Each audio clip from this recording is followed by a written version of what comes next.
Open-world games were a dime a dozen throughout the 2010s, with studios chasing that Skyrim success with almost reckless abandon.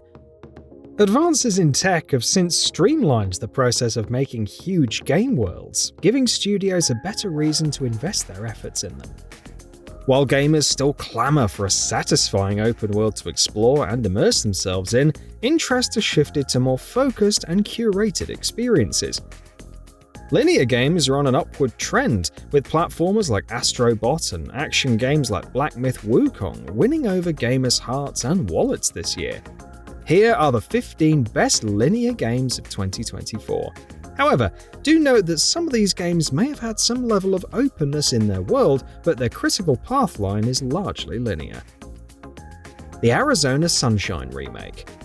The original Arizona Sunshine from 2016 caused a bit of a stir regarding some of its content being locked behind Intel Core i7 CPUs.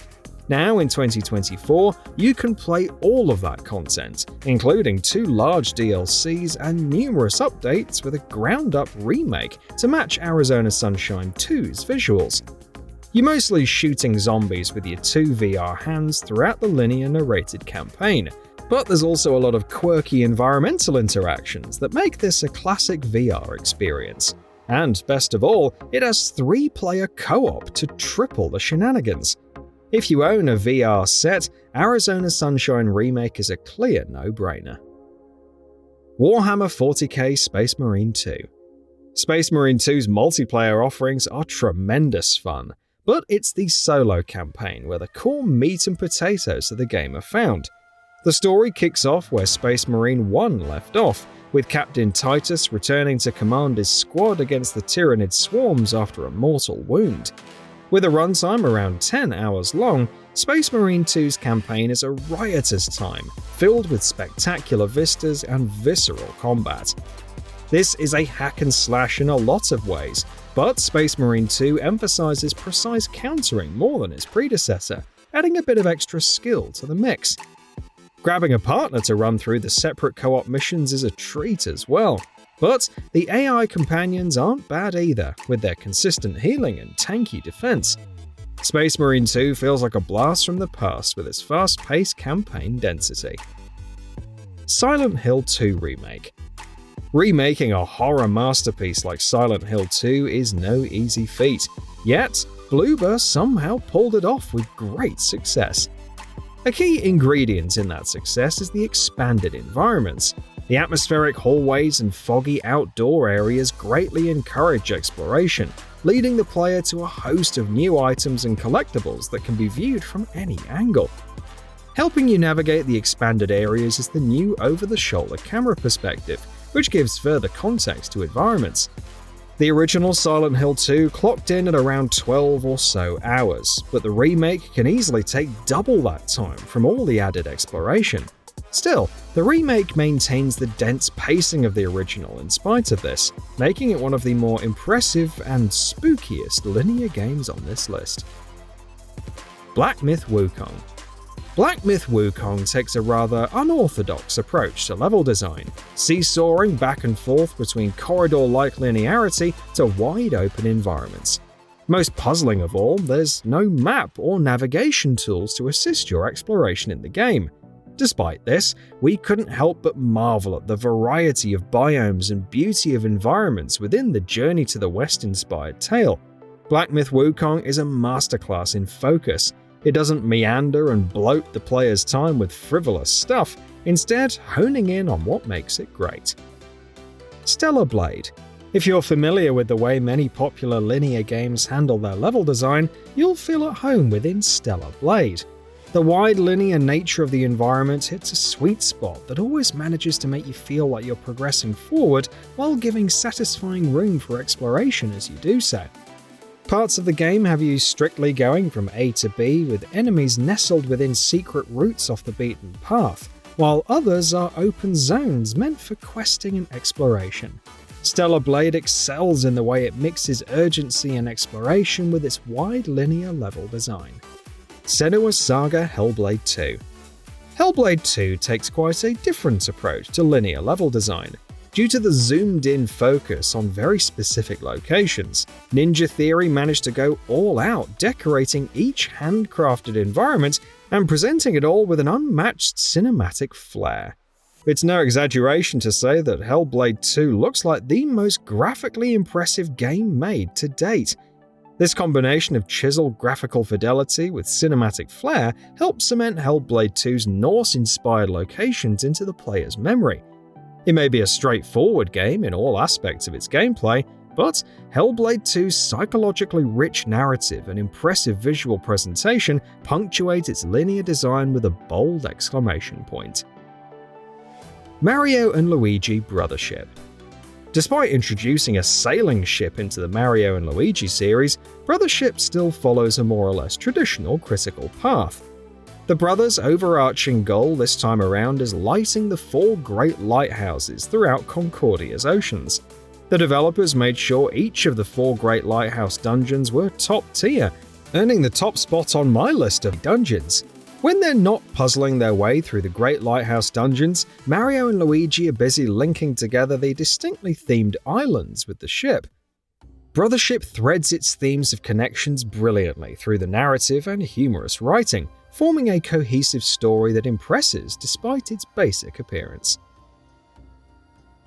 The Plucky Squire. The Plucky Squire mashes together a bunch of different genres onto the framework of a top-down adventure game. A majority of your time is spent swinging around a world defeating enemies, but the sheer amount of odd little mini-games ranging from punch-out sequences to duck hunt shootouts and even some turn-based RPG fun is chaotically enduring. And then there's the puzzles that ask you to rearrange sentences for new props to appear inside the picture book you inhabit. And yes, you even get to pop out of the book and into the real world several times. The pop-up book aesthetic puts a bow on the whole package, making the Plucky Squire one of the most enduring linear games of the year. Neva. Like the studio's previous game Grease, Neva does more than just offer up a compelling platforming game, it's an emotional audio-visual art piece. The bond between Alba and her wolf pup Neva grows as the seasons change throughout the adventure, manifested in turn by more advanced platforming challenges. Neva differentiates itself from Grease with its emphasis on combo-based combat and precision platforming sequences, providing a punchy and satisfying linear adventure full of heart. Aimbot. If you're looking for an old-school action-adventure game that's as straightforward as it is fun, look no further than Aimbot. Like its Ratchet & Clank inspiration, you have a range of gun types to unload on enemies with through a linear story. The pacing of the action is non-stop, supplying a constant stream of action platforming fun. And the best thing is its gameplay doesn't overstay its welcome, thanks to a variety of activities and sequences breaking up the usual run and gunning, such as the bullet hell sections. Aimbot is one of those games that's effortless to just drop in and play without too much thought or prep work, and I still often get the urge to start up another playthrough many months after completing it. LEGO Horizon Adventures. Despite its open-world source material, the LEGO-fied version of Horizon Zero Dawn is one of the most linear and straightforward LEGO games to date. You play through the basic storyline of Horizon Zero Dawn through linear mission-based levels, returning to the Mother's Heart hub area in between them. There's not a ton of exploration in this game, except for some smaller open areas and branching paths in the levels, but the hub does allow for some satisfying customization and personalization. Whether you're a Horizon fan or a LEGO connoisseur, you owe it to yourself to play this unique take on the PlayStation IP solo or with 2 other friends. Princess Peach Showtime. If you're looking for a fun mishmash of different gameplay ideas and themes presented in true Nintendo fashion, Princess Peach Showtime will satisfy. Each stage has a unique theme that completely alters the gameplay and aesthetics, as well as, of course, Peach's outfit. From lassoing up bandits on a horse to sword fighting through hack-and-slash dungeons, the creative levels give you reasons to come back and replay them. Stages are absolutely filled with collectibles and secrets, providing solid replay value. Astrobot. Unlike Princess Peach or Aimbot, Astrobot takes a more open approach to some of its levels, taking a cue from something like Super Mario Galaxy. Still, Astrobot's levels comprise mostly linear challenges, and oh how fun they are. 3D platforming never felt better than with Astrobot's high-tech DualSense functionality. It goes beyond a mere gimmick, being a primary function of gameplay. Each stage is tailored specifically to the PS5 and its controller, providing a unique kind of console experience. Likewise, stages take full advantage of Astro's abilities in creative and imaginative ways, proving that linearity can be an enormous strength in platforming games. The Legend of Heroes trails through Daybreak. I know, an ongoing RPG series with a dozen connected games is a hard sell for most folks, but you owe it to yourself to give Trails Through Daybreak the light of day. For one, it forms the beginning of a new arc with a fresh cast of characters set in a different province from previous games. It's also just a phenomenal turn-based RPG through and through. If you enjoy dialogue-heavy RPG stories with a linear structure that lets you explore its towns at your own pace, Trails Through Daybreak may be the surprise hit that gets you invested into the wider series. Indiana Jones and the Great Circle. Indiana Jones and the Great Circle is a return for Machine Games after their run of successful Wolfenstein reboot titles. Indiana Jones and the Great Circle features a lot of stealth. Its core gameplay revolves less around, revolvers than you'd come to expect, supplying an experience more in line with the Thief series. You're often hiding behind baddies to knock them out before finding that ever-elusive key to the locked door in the hallway. The stealth mechanics are fun, and the graphics are great, resulting into a good time with this game. So, what are your thoughts on this? Go ahead and share them in the comments below. And if you like this video, please subscribe to the channel and enable all notifications by clicking the bell icon to get new video updates. We upload every day and would really appreciate your support. Thanks for watching.